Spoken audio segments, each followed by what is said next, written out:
Hello అండి, welcome to my story Alekhya Parinayam. రెండు స్వచ్ఛమైన మనసుల కలయికే ఈ అలేఖ్య పరిణయం. మరి ఇంకెందుకు ఆలస్యం, పదండి కథలోకి వెళ్ళిపోదాం. అలా టిఫిన్ చేస్తున్న ఆదిత్యను కన్నార్పకుండా ప్రేమతో చూస్తున్న అలేఖ్యను గమనించిన హరిశ్చంద్ర ప్రసాద్, అమ్మ అలేఖ్య, నువ్వు కూడా రా, ఆదిత్య పక్కన కూర్చో అని ఆప్యాయంగా పిలుస్తారు. అలేఖ్య భయపడుతున్న కళ్ళతో రాను అన్నట్లు సైగ చేస్తూ అడ్డంగా తల ఊపుతుంది. అవును అలేఖ్య, వచ్చి ఆదిత్య పక్కన కూర్చోమ్మా అంటుంది శకుంతల కూడా. పర్లేదత్తయ్య, నేను తర్వాత తింటాను మావయ్య అని మృదువుగా సమాధానమిస్తుంది అలేఖ్య.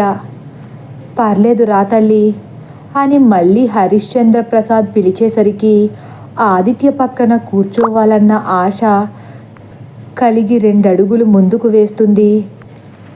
ఇక సంతోష్ గుండెల్లో భయం మొదలైంది. ఎక్కడ అలేఖ్య ఆదిత్య పక్కన కూర్చుంటుందో అని, ఏం జరుగుతుందోనన్న టెన్షన్లో ఉన్నాడు. ఇంతలో అలేఖ్య కూర్చోవడానికి వస్తుందని తెలిసిన ఆదిత్య టిఫిన్ చెయ్యడం ఆపేసి హరిశ్చంద్ర ప్రసాద్ కళ్ళలోకి సూటిగా చూస్తూ తింటున్న ప్లేట్లోనే చేతులు కడిగేసుకుని కోపంగా పైకి లెగిసిపోతాడు. ఆదిత్య తీరు మళ్ళీ హరిశ్చంద్ర ప్రసాద్లో కోపాన్ని రెట్టింపు చేస్తుంది. ఆ కోపంతోనే, నువ్వేం చేస్తున్నావో నీకైనా అర్థమవుతుందా ఆదిత్య అని అడుగుతారు. ఆదిత్య కోపంగా లేవడం చూసిన అలేఖ్య కూడా ఎంత ఆనందంగా అడుగులు ముందుకు వేసిందో అంతే వేగంగా బెదిరిపోయి కిచెన్లోకి వెళ్ళిపోయింది.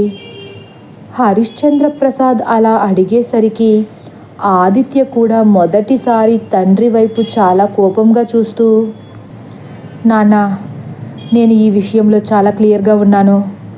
ఇక ఈ విషయంలో మీరెవరూ నన్ను ఇబ్బంది పెట్టకపోవడమే మీకు మంచిది, నాకు మంచిది అని అక్కడి నుండి వెళ్ళిపోబోతాడు.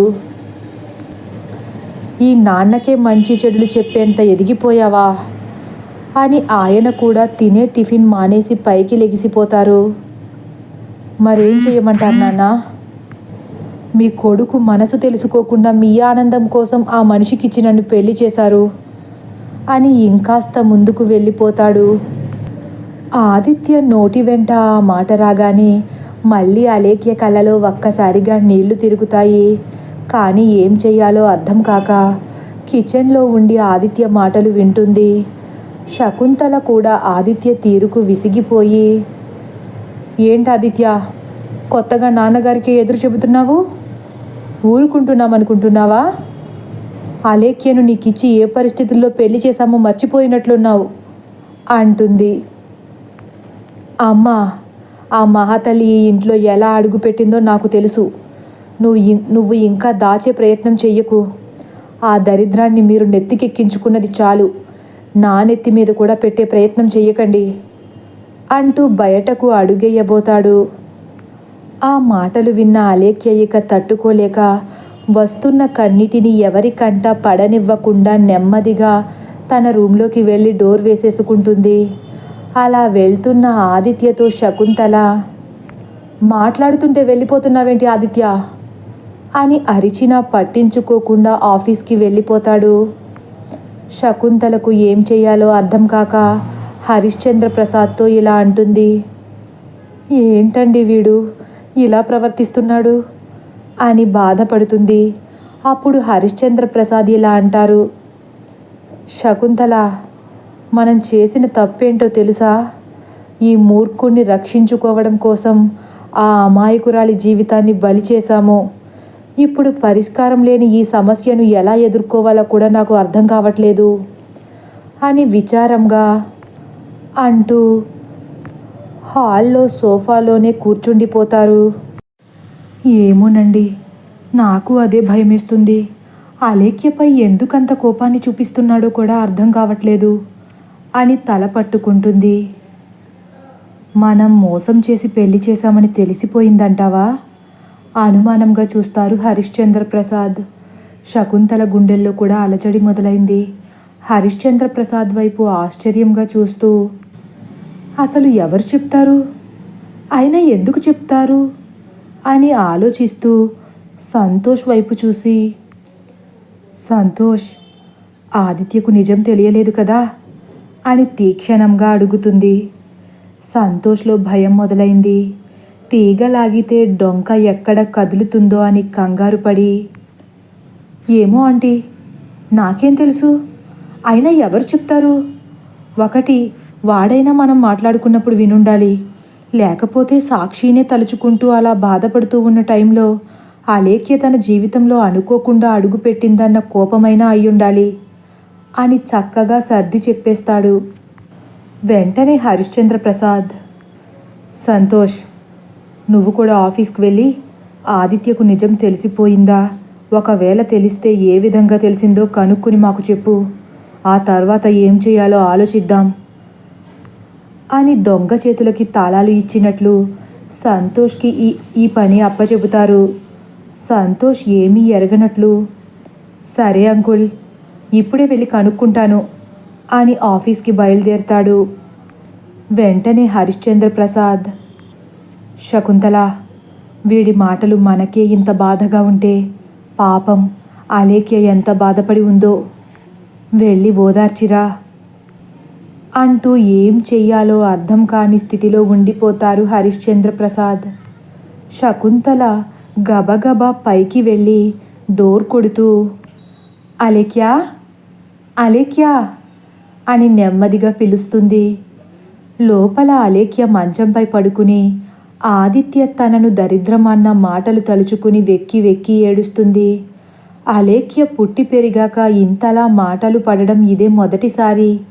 అలేఖ్యకైతే కంటనీరు ఆగడం లేదు. పరశురాంని పట్టుకుని గట్టిగా ఏడవాలనిపిస్తుంది.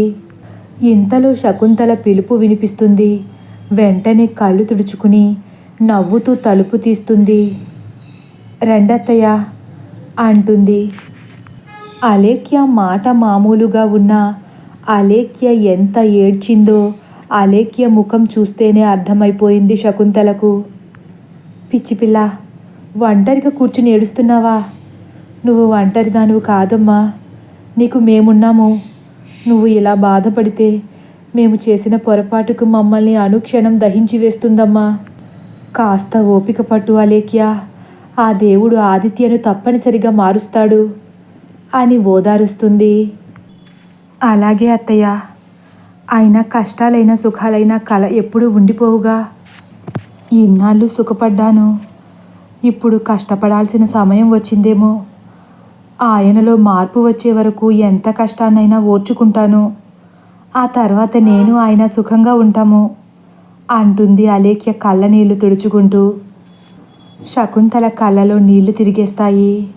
వెంటనే అలేఖ్య తల నిమురుతూ, నిన్ను మీ తల్లిదండ్రులు ఎంత చక్కగా పెంచారో తల్లి అంటుంది.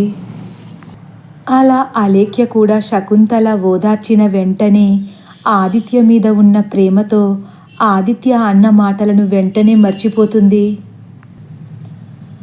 కాసేపటి తర్వాత ఆదిత్య ఆఫీస్లో చాలా చికాకుగా ఏవో ఫైల్స్ చూసుకుంటూ కూర్చున్నాడు. ఆదిత్యతో మాట్లాడడానికి ఆఫీస్కి వెళ్ళిన సంతోష్ ఆదిత్యను కలిసి తన నాటకాన్ని మొదలు పెడతాడు. ఏంట్రా నువ్వు చేసేది అని వేగంగా వచ్చి ఆదిత్య ముందున్న చైర్లో కూర్చుంటాడు.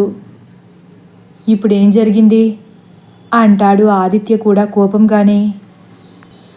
నీ కోపంతో నన్ను బలి చేసేలా ఉన్నావు కదరా. నీకేదో మంచి చెయ్యాలని నేను చూస్తే నువ్వేమో నన్ను బలి చేసేలా ఉన్నావు అంటాడు సంతోష్. నేను నిన్ను బలి చేసేయడమేంటి అని ఫైల్ పక్కన పెడతాడు ఆదిత్య. ఇంటి దగ్గర నువ్వు చేసిన పనికి నీకు నిజం ఎక్కడ తెలిసిపోయిందోనని ఆంటీకి అంకుల్కి అనుమానం వచ్చి నా వైపు చూశారు. ఏం చెప్పాలో తెలియక నువ్వే మా మాటలు చాటుగా విన్నావేమో అని మాట తప్పించుకుని బ్రతికిపోయాను. అయితే ఆదిత్యకు పొరపాటున నిజం తెలిసిపోయిందేమో, ఒకసారి కనుక్కు రమ్మని నన్ను పంపారు అంటాడు సంతోష్ ఆవేశంగా. అప్పుడు ఆదిత్య, పోన్లే, మంచి పని జరిగింది, ఈ అబద్ధాన్ని నిజం చేసేయి, నువ్వు వెళ్ళి నాకు నిజం తెలిసిపోయిందని చెప్పు, నేనే మీ మాటలు చాటుగా విన్నానని చెప్పు అని సంతోష్ క్రూరత్వానికి ఆర్గ్యం పోస్తాడు. ఆదిత్య మాటలు విన్న సంతోష్, అమ్మయ్య, నా చేతికి మట్టంటకుండా వీడి జీవితాన్ని వీడే నాశనం చేసుకుంటున్నాడు అనుకుంటూ హరిశ్చంద్ర ప్రసాద్కి ఈ విషయం చెప్పడానికి బయలుదేరాడు. ఆదిత్య తను చెప్పిన దానికల్లా గొర్రెలా తలాడిస్తున్నందుకు సంతోష్ ఆనందానికి అవధుల్లేవు. చాలా ధీమాగా ఆదిత్య దగ్గర నుంచి ఇంటికి బయలుదేరాడు. ఇంట్లో అయితే ఎవరి ముఖాల్లోనూ పిల్లల పెళ్ళిళ్ళు జరిగాయన్న సంతోషం కనిపించడం లేదు. ఆర్తి కూడా లేకపోవడంతో ఇల్లంతా బోసిపోయినట్లుంది. హరిశ్చంద్ర ప్రసాద్, శకుంతలలు ఆదిత్య దగ్గరకు వెళ్ళిన సంతోష్ ఏ కబురు మోసుకొస్తాడో అన్నట్లు ఉత్కంఠతో ఎదురు చూస్తున్నారు. ఇల్లంతా చాలా నిశ్శబ్దంగా ఉంది. ఇక నిర్మలైతే అలేఖ్యకు ఆదిత్య మంచితనం గురించి చెబుతుంది. ఆదిత్య మాటలకు అలేఖ్యకు ఎక్కడ ఆదిత్యపై ద్వేషం పెరుగుతుందేమో అన్న భయంతో ఆదిత్య బాబు బంగారం అని చెప్పుకొస్తుంది. ఇంతలో సంతోష్ ఇంటికి రానే వస్తాడు. ఇలా హాల్లో అడుగు పెట్టాడో లేదో హరిశ్చంద్ర ప్రసాద్ సంతోష్ వైపు వింతగా చూస్తున్నారు. సంతోష్ వచ్చి వాళ్ళ దగ్గర కూర్చుని ఆదిత్యకు నిజం తెలిసిపోయిందని చాలా సులువుగా చెప్పేస్తాడు. శకుంతల ఒక్కసారి ఆశ్చర్యపోయి, ఆదిత్యకు నిజం తెలిసిపోయిందా? ఎలా తెలిసింది అని అడుగుతుంది. అదే ఆంటీ, మీరందరూ హాస్పిటల్ నుండి వచ్చిన తర్వాత రూమ్లో మాట్లాడుకున్నవన్నీ వినేశాడంట అని మళ్ళీ తేలికగా అబద్ధమాడేస్తాడు సంతోష్. అవునా? అసలు ఆదిత్య రూమ్లోంచి బయటికి ఎప్పుడొచ్చాడు అని ఆ రోజు జరిగినదంతా గుర్తు చేసుకుంటుంది శకుంతల. ఇంతలో హరిశ్చంద్ర ప్రసాద్, అప్పుడు నువ్వు హాల్లోనే ఉన్నట్లున్నావు కదా సంతోష్, ఆదిత్య రూమ్ దగ్గరకు రావడం చూడలేదా? నువ్వున్నావన్న ధైర్యంతోనే కదా మేము డోర్ లాక్ వేయకుండా మాట్లాడుకున్నాం అని మళ్ళీ సంతోష్ని అనుమానంగా అడుగుతారు. హరిశ్చంద్ర ప్రసాద్ అనుమానాలకు సంతోష్కి ఏం చెప్పాలో అర్థం కాక తడబడుతూ, అది అప్పుడు నేను ఫ్రెష్ అయి వద్దామని పైకి వెళ్ళాను అంకుల్ అని మళ్ళీ ఇంకో అబద్ధమాడతాడు. అలాగా, నువ్వు వెళ్ళేటప్పుడు మాతో ఒక్క ముక్క చెప్పుండాల్సింది అని మళ్ళీ ఎందుకో అనుమానంగా చూస్తున్నారు సంతోష్ వైపు. ఏమో అంకుల్, నేను ఆ టైంలో బయటకు వస్తాడనుకోలేదు. బహుశా ఆంటీ హాస్పిటల్ నుంచి వచ్చారో లేదో తెలుసుకోవడానికి వచ్చుంటాడు అని చెప్పుకొస్తాడు. కానీ హరిశ్చంద్ర ప్రసాద్ ముఖం వైపు సూటిగా చూడలేకపోతున్నాడు సంతోష్.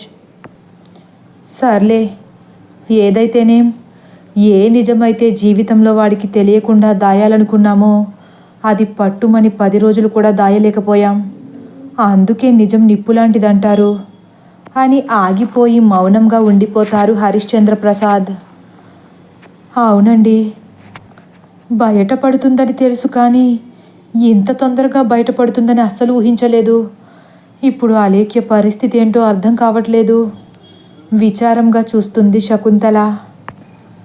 ఇప్పుడు ఈ సమస్యకు ఒక్కటే పరిష్కారం ఉంది శకుంతల. సంతోష్, శకుంతలలు ఏంటా పరిష్కారం అన్నట్లు హరిశ్చంద్ర ప్రసాద్ వైపు చూస్తున్నారు. ఏంటండి అది? మన ఆదిత్యకు సాక్షిపై ప్రేమ తగ్గి అలేఖ్యను మనసారా ఇష్టపడే వరకు అలేఖ్యను ఆదిత్య దరిదాపులకు పంపకుండా ఉండడమే మంచిది అంటారు హరిశ్చంద్ర ప్రసాద్. ఆ మాట విన్న సంతోష్ మనసులో చాలా సంతోషం కలిగింది. పైకి మాత్రం ఏ ఫీలింగ్ కనపడకుండా చూసుకుంటున్నా. తదుపరి భాగం కోసం వేచి ఉండండి. ఒకవేళ నా కథ కానీ మీకు నచ్చినట్లయితే లైక్ చేసి సబ్స్క్రైబ్ చేయడం మర్చిపోకండి. Thank you for watching.